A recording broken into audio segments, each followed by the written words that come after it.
As another day of hot, dry weather began in California on Wednesday, the two largest blazes burning in the state, Dixie and McFarland, were no closer to being contained than they had been 24 hours earlier.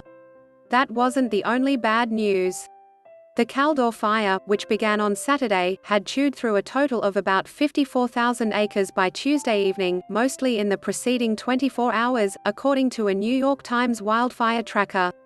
The fire's rapid spread forced the authorities to issue a mandatory evacuation order on Tuesday for Pollock Pines, a community of 7,000 people that is less 60 miles northeast of Sacramento, the state capital.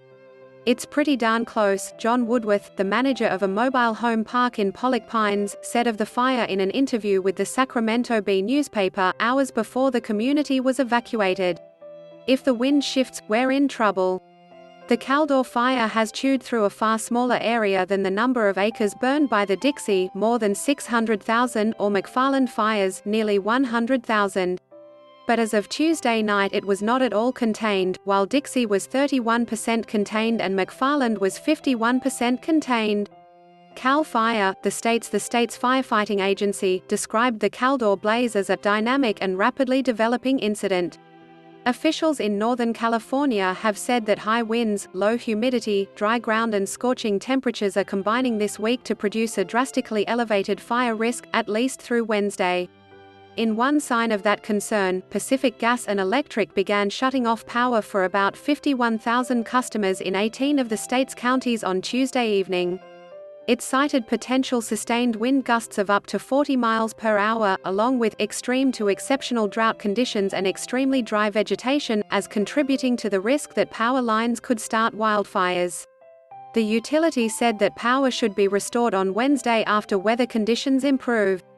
The cause of the Dixie fire remains under investigation. In July, PG&E said blown fuses on one of its utility poles may have sparked it. The Dixie fire is one of dozens wildfires raging across the West and one of several large ones burning in and around small communities in Northern California.